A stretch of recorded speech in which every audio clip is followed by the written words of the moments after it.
Happy Wednesday. It's hump day. Happy Wednesday. Hey guys, it is Wednesday, the middle of the week, hump day. I hope you guys have had a beautiful day so far. I know it is now raining. Yes it is. But it is still a beautiful day. I have to say it was hot. Hopefully with the rain it will get a little cooler, but nonetheless it was a beautiful day. So I just want to share with you guys what I did today. Jeremiah and I got out, had some running around to do some business to take care of. We were able to get all of that accomplished today.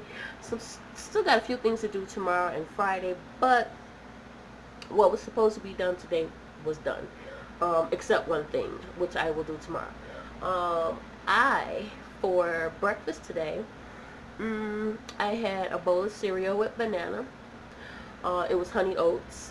And then for lunch, I had a cup of fruits, which I did not finish at all. It is strawberry and kiwi, which I didn't finish at all. Of course, I've been drinking water throughout the day. And then for dinner, I made, okay, so for me, I made spaghetti with hot Italian sausages, with onions and, what is it? Onions and celery. Okay, celery is a little different, but it was good actually. And then for Jeremiah, for dinner, I made baked chicken. I put onion and celery in the foil with the chicken. It's actually still baking. And I made baked beans, and his spaghetti I made with turkey ground beef. I made stuffed baked potato on Monday, so the meat from that was left over I used for his spaghetti, because he doesn't like the Italian sausages. So I made the ground beef, ground turkey for him. And then I was going to do cheesy garlic bread, but I didn't feel like it. So if indeed he wants cheesy garlic bread, then yes, I will do it. But if not, I'm not going to worry about it. So that's that for dinner. And of course, I've been drinking water. Let me show you guys. Like months ago, I had a 40 ounce, because I drink beer every now and then, and not as much as I used to though. So I kept the bottle. I forgot to take the stuff off the wrapper. I will though, but I kept it. It's 42 ounces actually, and I just fill it up full of water and put it in the freezer. So that's my water bottle. And so that's what I try to drink throughout the day. I try to drink at least 3 of them throughout the day, to get that water intake. So far today, this will be the second bottle. So I have one more to go. I have not gotten in my word yet today. I did early this morning, guys. I was up throughout the night, and I watched TD Jakes. You know how sometimes you're flipping on different channels? Well, throughout the night I was watching the nomads. People living in their vans and, trailers and whatnot, right? So there was, the one I was watching, I got tired of listening to the guy's voice. So I was like, okay, let me see what else is on. And I clicked over, and there was TD Jakes sitting, and it said, your struggle is almost over, or something about the crushing. I forget the title, but it had to do with the crushing. And if you guys listen to TD Jakes, then you know exactly what I'm talking about. It was so powerful. He was being interviewed. He's sitting down with this guy, and he's talking, and oh my God, like, he talked about, the first thing he talked about that got me was how he compared Jesus to the wine. That was amazing. I know I may not say it exactly like he did it. I'm going to say it how I'm going to explain it the best way I know how, okay? He compared Jesus to the wine. And what he was saying was, you know how we're in a different dispensation right now, okay? We're in the dispensation of grace. but before grace was the law, okay? Um, During the law, people would offer offerings, which would be blood of a lamb, blood of this, blood of that, right? So for Jesus, he is the offering, um, going into this new dispensation, and he is the blood. So when he told them, drink the wine, drink, the blood, the wine is the blood, the bread is the body. He's saying that he's the offering. You know, that in itself was powerful for him to compare the wine to Jesus. You know, um, and how you can't put a new wine in old skin. Like, you guys have to really listen to the way he explained it, because I know how I'm explaining it is not coming across the way it came across when he explained it. It is powerful. It's awesome. He then went on to talk about how um, uh, Judah, of course, was the one who betrayed him, but Peter did not. So here's the thing: uh, when they came for Jesus and Peter cut off the right ear, cut off one of the soldiers' right ear, Jesus was like, "Get thee behind me, Satan." But when it came down to Judah, and he knew Judah was going to betray him, he told him, "My angel or my beloved one or whatever, go ahead, hurry and do what you have to do."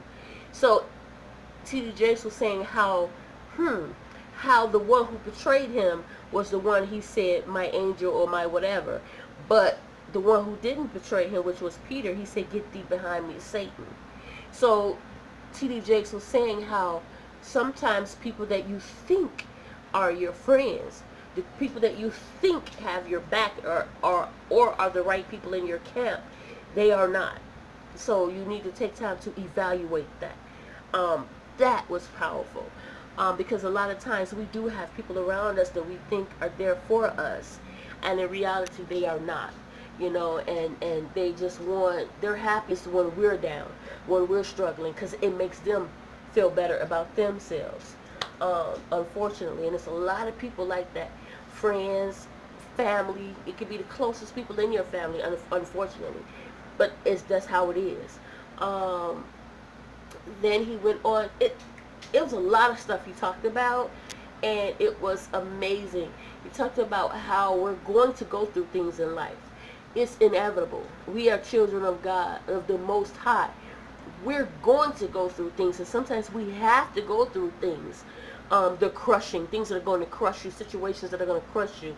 We have to go through it, because in going through it, that is how we get our experiences. That is how we're able to, in a lot of cases, connect and help other people. It is how we grow. For example, he spoke about how when he was, people was recognizing him most, where he was coming out most, and everybody was, T.D. Jakes, T.D. Jakes. He was on the stage and in the church doing this, that, and other. But then when he goes home, see, people don't know what goes on once you leave that stage, once you leave that church. And he said once you go home, this is during the time his mom was dying. Now, just a couple of months prior, his wife's mom passed away, which is his mother-in-law. Now his mom is going through dementia and, is having a hard time. And he's going home, and he's come right in the door and hugging her and rocking her to sleep and holding her and feeding her, this, that, and the other. Every night, crying with her. People don't know the struggle, don't know what he's going through. And then eventually his mom passed. That in itself was devastating, right? And then right after his mom passed, they're dealing with that. Okay, not only still dealing with the loss of his mother-in-law, now the loss of his mother, but then his 13-year-old daughter comes home and says she's pregnant. He's like, he can never forget, his wife just slid down the wall, began to cry. He began to cry, cuss, everything. What in the world? So they were going through some things. They were going through what he called the crushing. And he was like, you have to go through some things. Sometimes you're going to go through it in order to come out with a testimony, to come out bigger, better, stronger. For example, he went on to say that the worst thing that he can do to an enemy right now is to give them the keys to his church and say, go ahead and pastor it. They wouldn't know what to do. They would have no experience. They would not know what to do, how to cope with this, cope with that, distress from this, distress from that. But he knows because he's been doing it for so long, and because he's had so much that went on in his life, that things that would bother most people, it don't bother him. You know, he's learned to cope. You know, he's learned to deal with it. He's learned to trust God because he's been through so much thus far. So if you guys have a chance, oh my God, I can't remember the name, but maybe just look up T.D. Jakes Crushing. You have to watch it. It is so powerful. It is just, you know, I felt so different. I felt a bit different listening to him when he was preaching. And then toward the end, he began to preach and talk about a change, you know. I really did. I felt a bit different, and it was beautiful, and I was so grateful, you know, that I heard that, you know, that I was awake to hear this. So I just wanted to share that with you guys because, again, it was just powerful. It's so powerful. And to also say that, you know, yeah, one more thing. He talked about how kids nowadays, how with the cell phones, people nowadays are so used to that cell phone. It is a, what did he call it? Right now, problem solver. I forget how he worded it. But when you have your cell phone, you know, to turn it on, you press the on or off button. To turn it off, you press the on or off button. If you want to do messaging, you tap the message button. There is a button for everything. Whereas in real life, right now, if a kid or someone who's just don't do nothing but phone, if you put a situation before them, they're not going to know how to handle it because there's no on or off button. There's no message button. There's no this button. There's no that button for it. You know what I'm saying? This is it's a situation that's going to cause them to have to use their brain, their minds, which they're not used to using because they're always phone. Everything they need is right there. Immediate answer. And so you get kids like they just can't function. I can't do it. This is driving me crazy. They shut down because there's no immediate answer right there. You know, but a lot of us from like back in the day, especially before the phone came out, we've already learned how to deal with life prior to the phone. We know there's no quick solution button that we can push. There's no on or off.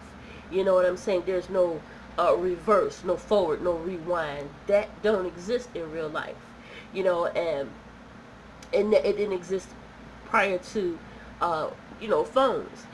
For some of us, you know, for some people, and there are some of us didn't have a phone for a while, you know. So of course, our minds don't function that way.